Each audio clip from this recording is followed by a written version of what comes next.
হাতে আর মাত্র কয়েকটা দিন, তারপর বাঙালির শ্রেষ্ঠ উৎসব দুর্গাপুজোয় মেতে উঠবে আপামোর বাঙালি। সারা বাংলা জুড়ে দুর্গাপুজোর মণ্ডপ সজ্জায় চূড়ান্ত পর্যায়ে কাজ চলছে। সেই মতো হাওড়ার শিবপুর ষষ্ঠীতলা বারোয়ারিতেও চূড়ান্ত পর্যায়ের মণ্ডপ সজ্জা।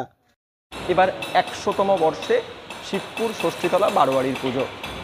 ১০০ বর্ষে অর্থাৎ শতবর্ষের তাদের যে সংগঠনের শক্তপোক্ত ভাব, সেই ভাবকে সামনে রেখেই গড়ে উঠছে মণ্ডপ। আর এই মণ্ডপ যেভাবে সেজে উঠছে তা আর ৫টা মণ্ডপের থেকে সত্যি আলাদা করে রাখে। মণ্ডপের প্রধান উপকরণ লোহা, অর্থাৎ লোহার মতোই মজবুত সংগঠনের এগিয়ে চলা। ১২ মাসে যে বিভিন্ন পুজো অনুষ্ঠান, সেই পুজো অনুষ্ঠানকে সামনে রেখে মণ্ডপ সজ্জা। প্রতি বছর আকর্ষণীয় থিম, দর্শকদের ঢল নামে এখানে। এবার শতবর্ষে আরও আকর্ষণীয় সাজে মণ্ডপ। এবার হাজার হাজার কেজি লোহায় সেজে উঠছে মণ্ডপ। আমাদের পুজো শিবপুর ষষ্ঠীতলা বারোয়ারি হাওড়ার। এই বছর আমাদের পুজোর শতবর্ষ। আমাদের এবছরে যিনি মূল থিম এবং প্রতিমার দায়িত্বে রয়েছেন শিল্পী মিঠুন দত্ত। আমরা এবার যে থিমটা করছি সেটা হচ্ছে উদযাপন। আমরা নাম রেখেছি উদযাপন দ্য সেলিব্রেশন, এটা আমাদের থিমের পুরো নাম।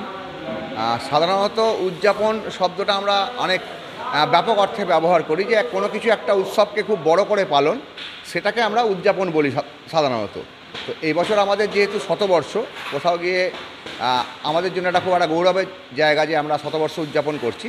সেই জায়গা থেকে আমরা থিমের নাম রেখেছি উদযাপন, যেখানে আমরা আমাদের যে বিভিন্ন উৎসব সারা বছর থাকে বা দুর্গা পুজোকে কেন্দ্র করে আরও সারা বছরের যে বিভিন্ন পুজোর যে আঙ্গিক রয়েছে, যে উৎসবের আঙ্গিক রয়েছে, সেই সমস্ত উৎসবগুলোকে আমরা কোথাও একটা এক ছাতার তলায় নিয়ে এসেছি। মণ্ডপটা শুরু করছি একটা পঞ্জিকা দিয়ে, যেটা আমাদের বাঙালি জীবনের একটা উৎসবের যে সূচিপত্র বলতে পারেন, সেই সূচিপত্রের একটা জায়গা। পুরোটাই আমরা লোহা দিয়ে করছি, আর 10 টনের কাছাকাছি লোহা আমাদের ব্যবহার হয়েছে। বাঙালির ১২ মাসে ১৩ উৎসব, আর এই উৎসবের প্রধান দুর্গাপুজো। এবার শতবর্ষের দুর্গাপুজোয় থাকছে ষষ্ঠীতলা বারোয়ারিতে বাঙালির ১২ মাসের প্রধান কয়েকটি উৎসব। বাঙালির সারা বছর উৎসবের সূচিপত্র পঞ্জিকা, সেই পঞ্জিকাকে এই মণ্ডপের একেবারে সামনেই রাখা হয়েছে। এরপর প্রবেশ পথ থেকে শুরু করে মণ্ডপের বিভিন্ন প্রান্তে সারা বছরের প্রধান উৎসবগুলিকে সামনে রেখেই মণ্ডপ সজ্জা এখানে।